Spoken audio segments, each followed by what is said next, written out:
오늘은 믿음에 관한 말씀 첫 번째 시간으로 믿음이 없이는 이라는 제목으로 함께 말씀의 은혜를 나누겠습니다. 이 헬렌 켈러는 여러분들이 잘 아시는 헬렌 켈러는 믿음에 대해서 다음과 같이 이야기했습니다. 믿음이란 산산조각난 세상을 빛으로 나오게 하는 힘이다 라고 말을 했습니다. 그녀의 인생이 바로 산산조각난 세상이었죠. 그러나 설리반 선생님을 통해서 예수님을 알게 되고 예수님에 대한 믿음을 갖게 되면서 빛으로 나오게 하는 힘을 얻게 되었습니다. 영국의 왕립연구소 교수이며 전기분해에 탁월한 이론가인 험프리 데이비 박사는 믿음에 관해 다음과 같이 이야기했습니다. 나는 다른 사람들의 정신력 혹은 지성, 천재성, 권력, 위투를 부러워하지 않는다. 나에게 가장 귀한 것을 이 세상에서 택하라고 한다면 나는 종교적 믿음을 택할 것이다. 믿음은 인생의 선을 훈련시키며 희망이 무너졌다고 생각했을 때 새로운 희망을 주고 삶과 죽음을 일깨워주며 굴욕과 수치를 천국으로 향하게 하는 사다리가 되게 하고 영원한 기쁨을 준다 라고 얘기했습니다. 성경에서도 그랬죠. 그런즉 믿음, 소망, 사랑 이 세 가지는 항상 있을 것인데 그 중에 제일은 사랑이라. 물론 사랑이 가장 중요하다고 이야기하고 있지만 믿음을 중요한 덕목에 올려놓고 있습니다. 오늘 말씀에서 믿음이 없이는 하나님을 기쁘시게 할 수 없다고 기록하고 있습니다. 여러분, 하나님은 어떤 믿음을 기뻐하실까요? 오늘 본문 11장은 믿음장으로 하나님이 기뻐하시는 믿음의 사람들이 기록되어 있습니다. 아벨로부터 시작해서 에녹, 노아, 아브람, 모세, 사무엘, 다윗 등 수많은 믿음의 거장들이 이 11장에 열거되어 있습니다. 하나님은 믿음 있는 자를 기뻐하시고 믿음 있는 자를 통하여 이 세상에 그 영광을 나타내십니다. 믿음을 한자로 표현하면 믿을 신이죠. 믿을 신. 그래서 이는 신뢰하는 것입니다. 마찬가지로 하나님은 자신을 신뢰하는 자를 기뻐하십니다. 하나님은 자신을 믿어주는 자를 기뻐하시고 축복하시는 분이십니다. 나를 존중히 여기는 자를 내가 존중히 여기고 나를 멸시하는 자를 내가 경멸하리라. 사무엘상 2장 30절 하반절에 기록하고 있습니다. 이 시간 믿음의 본질에 대해서 묵상하며 은혜 받는 시간이 되시도록 기도합니다. 아멘. 1절을 보십시오. 1절 같이 한번 읽어보도록 하겠습니다. 1절 시작. 믿음은 바라는 것들의 실상이요 보이지 않는 것들의 증거니. 아멘.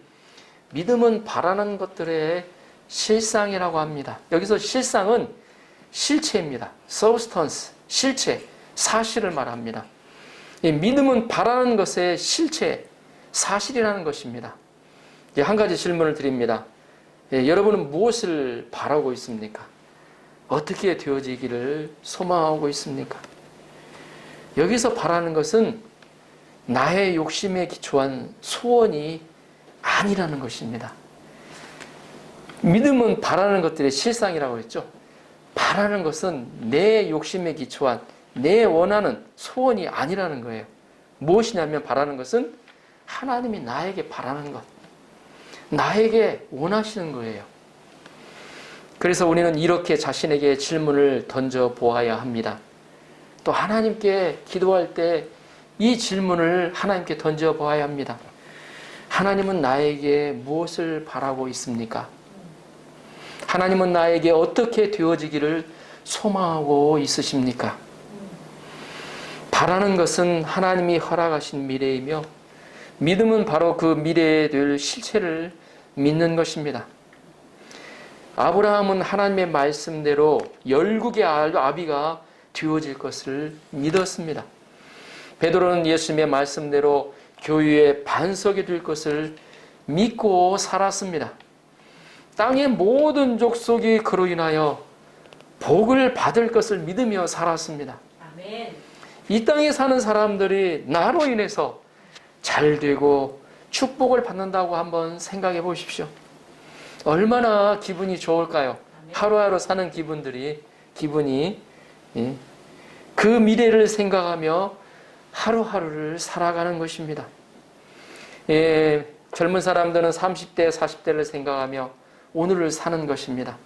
미래의 사업가가 된다, 간호사가 된다, 컴퓨터 그래픽 전문가가 된다, 호텔 경영자가 된다는 이런 확신을 가질 때 그 믿음이 오늘의 나를 지배하게 됩니다.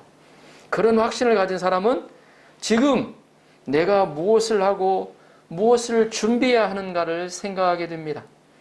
그래서 그 미래가 나의 현재 오늘의 삶을 지배하게 된다는 것입니다. 하나님이 원하시고 바라시는 미래가 바로 오늘 실제로 이루어지는 것입니다. 우리가 오늘 현재를 살아가지만 생각과 뜻은 미래에 갑니다. 미래에 대한 믿음이 나의 생활, 인격, 존재 자체를 변화시킵니다. 예수님을 믿고 죄사함을 받은 자에게는 모두 하나님의 나라가 약속되어져 있습니다. 그래서 하나님 나라에 가게 될 것입니다. 믿음은 바로 우리가 미리 가본 천국을 생각하며 이 땅에서 현재 내가 살아가는 것입니다. 우리는 미래에 하나님 나라에 갈 것을 믿음으로 오늘 이 시간을 살아야 합니다. 다음으로 믿음은 보이지 않는 것들의 증거라고 말씀하고 있습니다. 여기서 보이지 않는 것들은 하나님과 깊은 그 하나님의 세계를, 믿음의 세계를 의미합니다. 그리고 증거는 이 에비던스로 확실한 증거를 의미합니다. 그래서 믿음은 하나님과 하나님 세계의 확실한 증거라는 것입니다. 그래서 추상적인 것이 아니라는 것입니다. 그냥 그럴 것이다 그런 추상적인 것이 아니라 확실한 하나님의 말씀에 근거한 것입니다. 예수님이 죽으시고 부활하신 사실에 근거한 것입니다. 우리가 눈을 가지고 있지만 분명히 보이지 않는 것들이 존재하죠. 코로나 바이러스는 우리 눈으로 보이지 않습니다. 어떻게 퍼져가는 건지 전혀 우리가 어때요? 알 수가 없어요. 우리 눈에 보이는 것이 세상의 모든 것처럼 생각되지만 잘 생각해 보면 사실 우리 인식에는 한계가 제한적입니다. 더구나 미래에 어떤 일이 펼쳐질지도 보지 못합니다. 그래서 미래는 오직 믿음으로 보는 것입니다. 하나님도 믿음으로 보는 것입니다. 실제로 하나님은 우리 눈에 보이지 않습니다. 하나님 보신 분 계십니까? 눈으로 보이지 않습니다. 보이면 잘 믿을 수 있을지 모릅니다. 그런 반면 태풍과 폭우, 지진 등은 우리 눈으로 보이기 때문에 자연의 재해를 겪게 되면서 자연의 무서움을 느끼게 됩니다. 그런데 하나님은 보이지 않는데 우리가 어떻게 경험할 수 있을까요? 하나님은 인격적인 분이시라고 하는데, 우리와 항상 함께 하시는 분이라고 하는데 우리가 그 하나님을 어떻게 느끼고 경험할 수 있을까요? 성 어거스틴은 하나님을 믿으려고 해야지 이해하려고 하지 말라고 말했습니다. 먼저 믿으려고 할 때 이해할 수 있다고 얘기했습니다. 먼저 이해하려고 하는 사람은 깨닫지를 못한다는 것입니다. 그래서 믿음만이 하나님을 알게 되고 하나님의 일하심이 실제로 나타나게 됩니다. 우리 신약에 보더라도 예수님이 가장 많은 병자들을 고치실 때 무엇을 주목하여 보셨냐면 그 사람 안에 믿음이 있는가 없는가를 주목하여 보셨습니다. 그래서 그 안에 그 사람의 믿음이 있는 것을 보시고 병자를 치유하는 역사가 일어나는 것을 보게 됩니다. 하나님이 살아계시다는 엄연한 사실이 있습니다. 믿지 않는 사람도 어떻게 조물주는 존재한다고 그렇게 생각하시는 분들이 많습니다. 그러한 사실이 존재하는데 사실에 대해서 인정하는 자세가 바로 믿음입니다. 하나님은 존재하신다는 것을 내 안에 받아들이고, 우리는 어때요? 성경을 통해서 그 하나님은 바로 창조주 하나님이시라는 것을 우리 안에 받아들이는 것입니다. 의심하면 그 사실이 아닌 것으로 됩니다. 의사는 약을 먹어서 낫겠냐? 의심을 많이 하게 되면 고치기 어렵다고 합니다. 의사는 어때요? 낫게 하려고 약을 주잖아요. 근데 어때요? 이거 뭐 가지고 낫겠냐? 이렇게 생각하고 있으면 고치기 어렵다는 것입니다. 믿음이 없으면 어리석고 약하고 무능해집니다. 믿음으로 하나님의 생명력이 나타나고 구원을 받게 됩니다. 베드로는 깊은 데로 가서 고기를 잡으라는 말씀을 믿고 순종하였습니다. 여러분들 잘 아실 겁니다. 밤이 맞도록, 날이 새도록 고기 한 마리 잡지를 못했어요. 그래도 잡아야 그래도 재미가 있잖아요. 어부들 그래도 좀 가족들을 먹일 수 있고 잡아야 되는데 한 마리도 못 잡고 와서 금을 이제 정리하고 집으로 돌아가려고 하던 중이었습니다. 그런데 예수님이 딱 말씀하시는 베드로를 보시고 깊은 데로 가서 고기를 잡아라. 이랬을 때 베드로가 어때요? 아유, 지금 뭔 말은 그냥 무시하고 어때요? 그냥 가버릴 수도 있었어요. 근데 그가 어때요? 그 말 안 해도 어때요? 그대로 어때요? 귀담아 듣고 깊은 데로 가서 실제로 어때요? 그물을 내렸어요. 그러자 어떤 일이 벌어졌습니까? 고기 잡힌 것이 어때요? 많아서 어때요? 그물이 찢어질 정도로 잡혔다고 했습니다. 야고보 배도 불러가지고 어때요? 같이 다 실어보니까 2배가 잠겼다고 그랬습니다. 그 정도로 많이 잡혔어요. 베드로가 그걸 보면서 무엇을 알게 됐습니까? 예수님을 하나님으로 보게 되었습니다. 하나님으로 깨닫게 됐어요. 믿고 순종할 때만이 하나님을 보고 알 수가 있습니다. 보이지 않는 사랑도 믿음으로 알 수 있습니다. 우리는 무엇보다 2000년 전에 예수님이 나의 모든 죄값을 치르신 것을 믿어야 합니다. 나의 모든 질병과 저주와 불행을 가져간 것을 믿어야 합니다. 죄사함을 받은 자에게 하나님 나라를 주실 것을 믿어야 합니다. 2절을 보십시오. 2절 우리 같이 한번 읽어볼까요? 2절 같이 한번 읽어보겠습니다. 시작. 선진들이 이로써 증거를 얻었느니라. 아멘. 여기서 선진들은 믿음의 선배들입니다. 믿음의 사람들입니다. 증거는 인정, 칭찬을 의미합니다. 일본어 성경에 보니까 증거를 얻었다라는 말을 쇼산사했다라고 표현을 해놨더라고요. 칭찬했다는 거예요. 믿음의 선배들은 믿음으로 하나님께 인정과 칭찬을 받았다는 것입니다. 그들은 좋은 믿음의 애를 남겼습니다. 이제부터는 믿음의 선배들의 믿음을 예로 들어서 설명하고 있습니다. 믿고 나면 모든 것이 사실로 다가온다는 것입니다.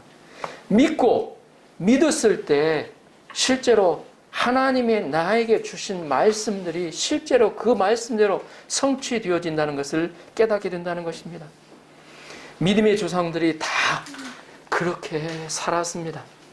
자, 3절을 보십시오. 3절 같이 한번 읽어볼까요? 3절 시작. 믿음으로 모든 세계가 하나님의 말씀으로 지어진 줄을 우리가 아나니 보이는 것은 나타난 것으로 말미암아 된 것이 아니니라. 아멘. 창세기 1장 1절에 분명히 태초에 하나님이 천지를 창조하시니라. 이 말씀으로 시작하고 있어요. 하나님은 말씀으로 천지를 창조하셨습니다. 하나님이 빛이 있으라 하시니 빛이 있었고 라고 기록하고 있습니다. 그런데 어느 누구도 이 천지 창조를 본 사람이 없어요. 그것을 보았다면, 우리 이제 믿지 않는 분들이 그런 얘기를 많이 하죠, 보면. 하나님이 살아있다는 것만 딱 한 번만 보여주시면 내가 잘 믿을 텐데, 그렇게 얘기를 하죠. 근데 사실, 실제적으로 성경에 그걸 다 기록해 놓으셨어요, 보면. 우리가 어때요? 아무 본 사람이 없지만 우리가 어떻게 믿을 수 있습니까? 어떻게 알 수 있어요? 오직 하나님의 말씀을 믿음으로 하나님이 천지를 창조하신 것을 알 수 있다고 말씀하십니다. 우리는 말씀에 기초하여 하나님이 창조주 하나님임을 믿습니다.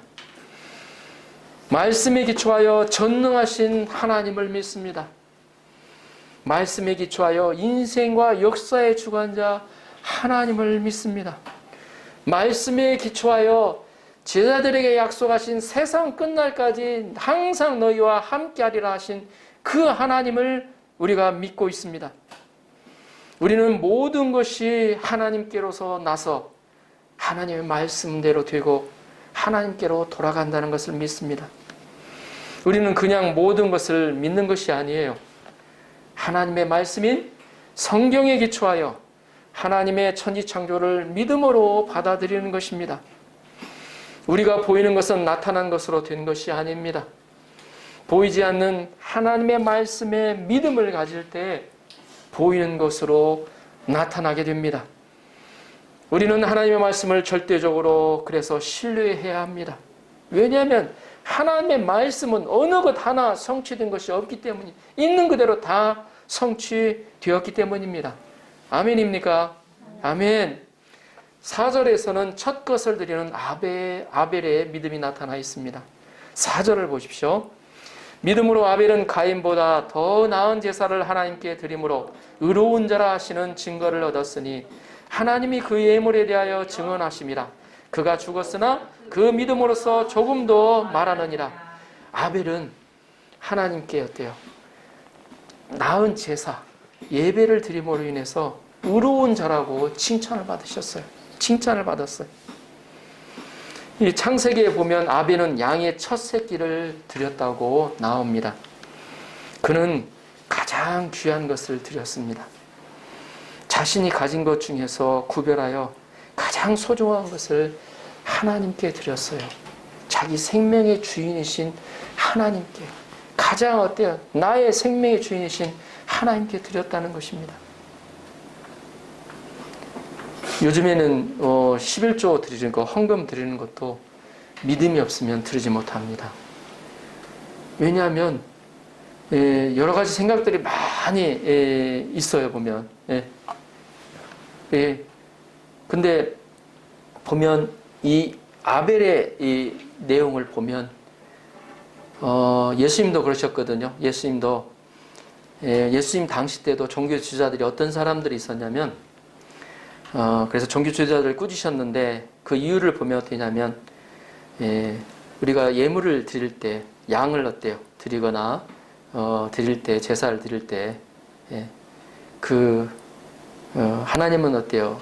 그 상처난 거나 또 약한 자 드리지 말라고 하셨거든요. 원래 가장 좋은 걸 드리라고 하셨거든요. 근데 사람들이 보면 어때요? 아깝잖아요. 하나님을 생각을 안 하면 딱 눈에 보이는 것이 그게 아까운 거예요. 보면 그거 어때요? 양 중에서도 어때요? 가장 좋은 걸 드리면 어때요? 드리기는 해야 되겠는데 못 드리는 거예요. 왜냐하면 재산이에요. 자기. 그러니까 조금 흠 있는 거, 또 어때 약한 거, 그런 걸 드리는 거예요. 그러니까 예수님이 어때 그들을 꾸짖으셨죠. 의식하는 자들이라. 너희가 하나님을 섬긴다고 하면서 하나님께 어때요?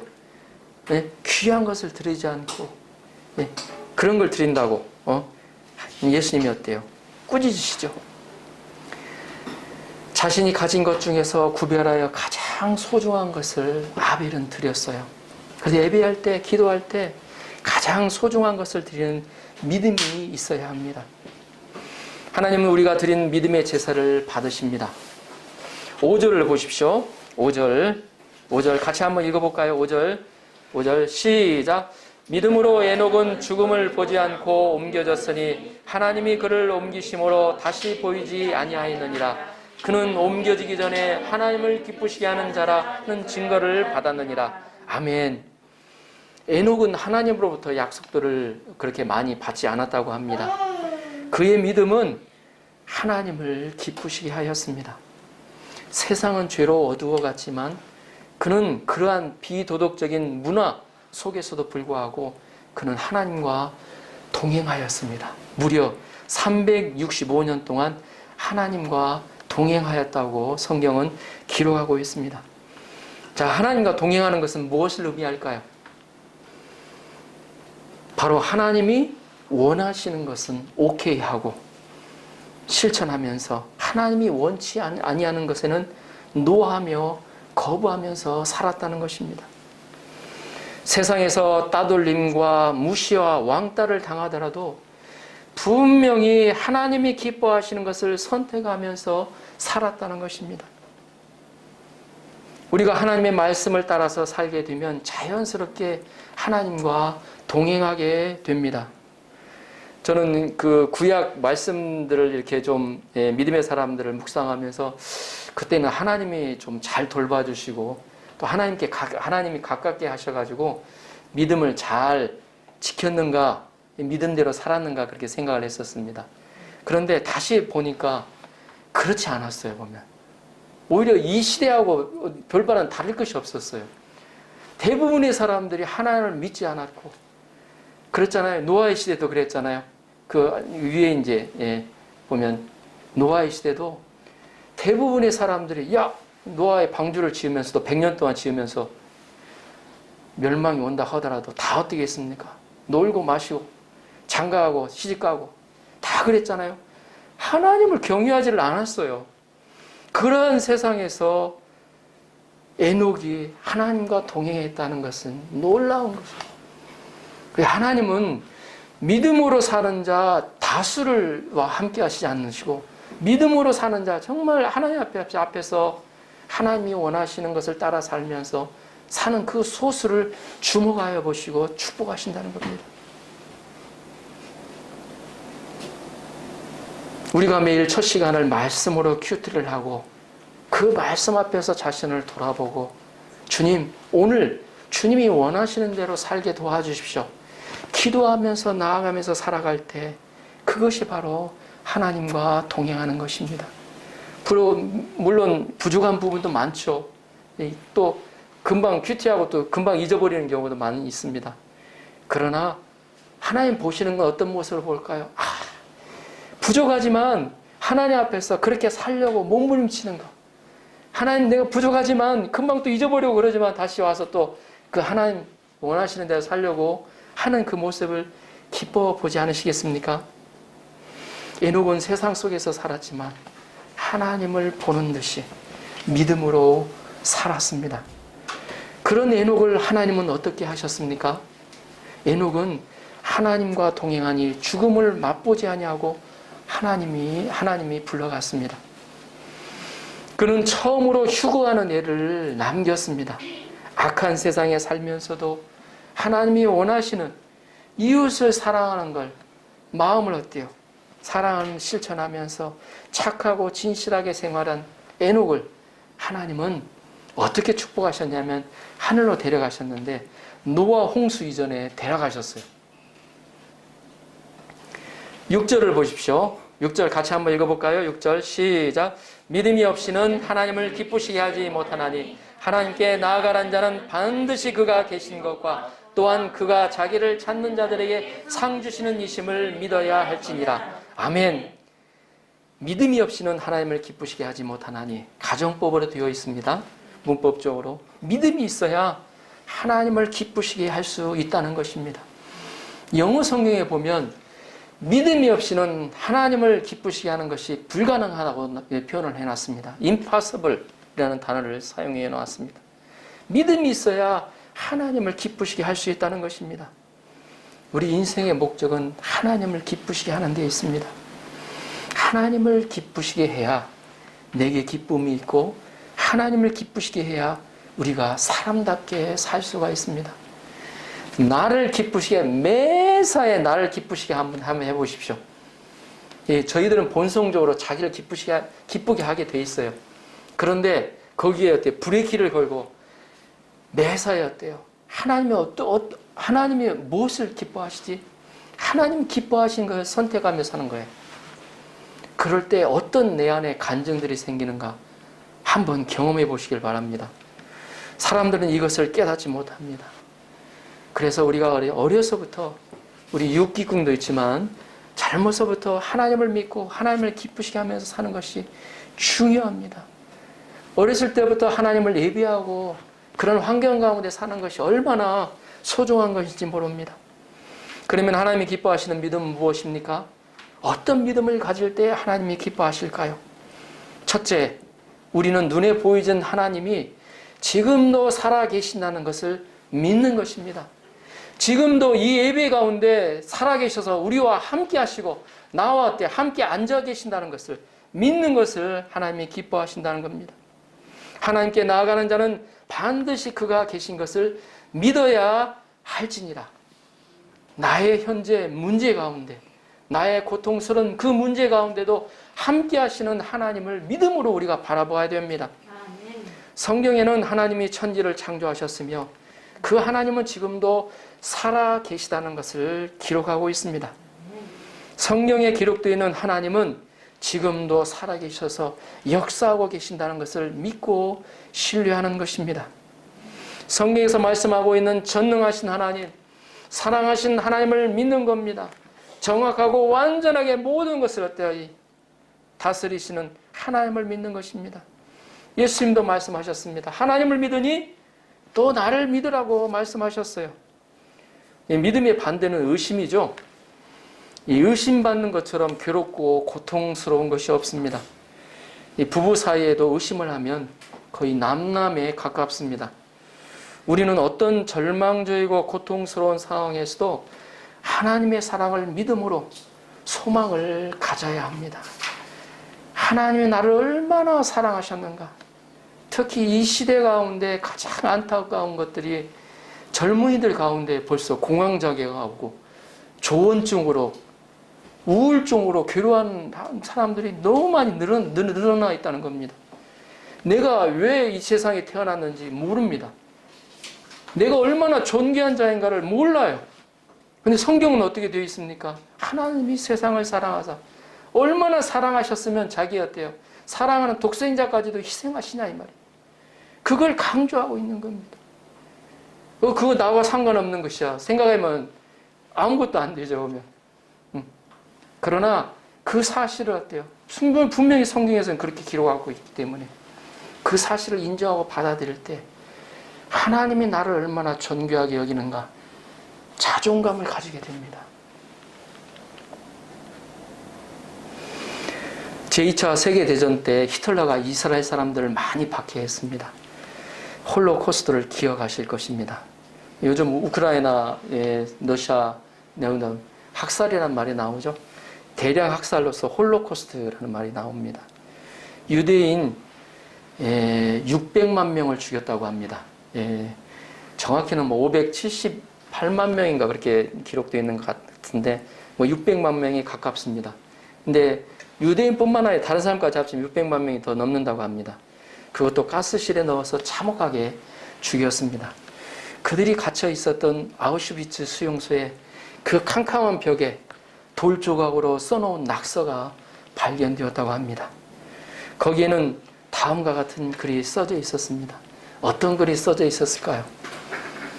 엄마 사랑해. 뭐 여러 가지 말로 써 있을 수도 있었겠죠. 근데 이런 말이 써 있었다고 합니다. 지금 태양이 빛나지 않을지라도 태양이 존재하는 것을 믿는다. 지금 느낄 수 없어도 하나님의 사랑이 있음을 믿는다. 지금 그분이 침묵해도 그분이 말씀하시는 것을 믿는다. 아멘. 그들은 그 어려운 상황에서 그 고통스러운 죽음이 그들을 기다리고 있는 상황에서도 하나님을 바라보고 하나님의 살아계심을 인정하고 있습니다. 그들은 절망적이고 소망이 보이지 않았을 때 하나님을 바라보고 믿었습니다. 죽음을 앞두고 있는 상황에서도 하나님에 대한 믿음을 저버리지 않았다는 것입니다. 얼마나 놀라운 일입니까? 오늘 이 시대를 사는 우리에게 많은 것을 생각나게 하는 말입니다. 얼마 전 저는 어떤 목사님의 묵상을 들으면서 사탄교가 있다는 것을 들었습니다. 여러분 사탄 잘 아시잖아요. 그 사탄을 숭배하는 사탄교가 실제로 있다고 합니다. 그것도 그 세계 여러 곳에 있는데 그 들은 그 청년의 말에 의하면 캐나다의 서부의 그 유명한 도시 이름이 뭐죠? 갑자기 생각이 안 나는데. 밴쿠버. 그 밴쿠버에도 사탄교가 교회가 뭐 사탄교회라고 하는데 뭐 사탄교회, 사탄을 숭배하는 것이죠. 사탄교회도 성경과 같은 것이 있는데 그 책의 제일 첫 장에 이렇게 쓰여 있다고 합니다. 내 인생 내 마음껏 즐겨라. 지금 이 세상의 흐름과 비슷하지 않습니까? 창세기 3장에서 뱀이 여자 하와를 유혹한 내용과 비슷합니다. 하나님보다도 내 인생이 중요하고 하나님보다도 내가 지금 즐기고 행복한 것이 최고인 양 부추기고 있습니다. 요즘은 인권이 대세인 시대가 되어버렸습니다. 그러나 우리는 인권이라는 미명 아래 하나님보다도 사람 중심이 되어가는 것을 경계해야 합니다. 특히 교회 안에서도 그렇습니다. 지금도 살아계신 하나님을 믿는 것은 하나님 중심의 삶을 사는 것입니다. 나 중심의 삶이 아닌 하나님의 중심의 삶을 사는 것입니다. 이것이 바로 인본주의와 신본주의의 차이입니다. 어떤 사람은 신본주의로 가면 인권이 무시당하고 그런 걸로 생각을 합니다. 그러나 인본주의의 마지막을 가면 그 결과가 달라집니다. 그러나 다르게 생각하면 신본주의를 하나님 중심으로 생각을 해보면 인권이 그 안에 보장이 됩니다. 오히려 더 하나님은 보이지 않으시지만 지금도 살아계시는 분이심을 믿습니다. 여호와 하나님을 인정하는 경외하는 삶이 가장 지혜로운 삶입니다. 하나님이 기뻐하시는 믿음 둘째, 하나님은 반드시 상을 주신다는 것을 믿어야 한다는 것입니다. 하나님께 나아가는 자는 반드시 그가 상 주시는 분이심을 믿어야 할지니라. 하나님은 분명히 상을 주십니다. 제가 어렸을 때 서예를 시작한 계기가 바로 상을 받고 싶어서였습니다. 우리 6기보다 한 살 더 많았을 때 초등학교에 들어가면 매주 월요일이면 전교생이 운동장에 모여 조회를 하였습니다. 그때 앞에 나가서 뭐 상장을 받고 트로피를 받는 모습을 보고 얼마나 부러웠는지 아버지를 막 졸라가지고 1학년 겨울방학 때부터 서예를 하기 시작했습니다. 중간에 하기 싫은 때도 있었지만 열심히 했을 때 저도 앞에 나가서 상장을 받고 또 트로피도 받을 수 있었습니다. 하나님은 우리가 하나님을 믿고 하나님과 동행하는 삶을 살면 그에 상당한 상을 주십니다. 하나님은 내가 선을 행하는 것에 대해서 반드시 보상해 주십니다. 바로 에녹을 통하여 그 수많은 믿음의 사람을 통하여 그것을 우리에게 보여주셨습니다. 그가 하나님과 동행하는 삶을 살았을 때 죽지 않고 하늘에 올라가는 상을 받게 되었습니다. 많은 믿음의 선배들이 믿음으로 살다가 하나님께 인정받고 칭찬을 받았습니다. 잘하였다. 착하고 충성된 종아. 고생했다. 얼마나 힘들었니? 내가 부지런히 하나님을 찾을 때 반드시 상과 그에 대한 보상을 주십니다. 내가 성령을 따라서 선을 행할 때 상을 주시고 특별한 사랑을 주십니다. 사람이 주는 상보다 더 크고 좋은 상을 주십니다. 이 상은 모두에게 주는 것이 아니죠. 상 받는 것은 기분 좋은 것입니다. 그렇게 믿고 사는 것입니다. 결론적으로 우리가 어떻게 하나님을 기쁘시게 할 수 있습니까? 우리는 믿음으로만 기쁘시게 할 수가 있습니다. 우리는 하나님이 지금도 살아계신 것을 믿어야 합니다. 내 삶 가운데서 매일 나와 함께 동행하며 출근하면서 나와 동행하는 그 하나님을 믿어야 합니다. 살아계신 하나님, 또 나를 너무나도 사랑하신 그 사랑하신 하나님을 믿어야 합니다. 우리는 우리의 죄값을 치르신 예수님의 그 보혈의 피를 믿어야 합니다. 예수님이 나의 모든 질병과 죄와 저주를 가져가신 것을 믿어야 합니다. 우리는 하나님 나라로 인도하시는 성령 하나님을 믿어야 합니다. 상 주시는 하나님을 믿어야 합니다. 또 심판하시는 하나님을 믿어야 합니다. 다시 어때요? 예수님이 오셔서 이 땅에 할 때 심판주로 오시는 그 하나님을 믿어야 합니다. 하나님은 사람이 주는 상보다도 더 큰 상을 저에게 주십니다. 그러면 우리가 하나님이 다스리는 하나님 나라에서 행복을 맛보고요, 누리며 살 수가 있습니다. 이 시간 하나님을 믿는 믿음으로, 현재 내 안에 나와 함께 하시는 하나님을 믿는 믿음으로 하나님 나라의 행복을 맛보고 누리는 여러분 한 분 한 분이 되시도록 주님의 이름으로 축원합니다. 아멘.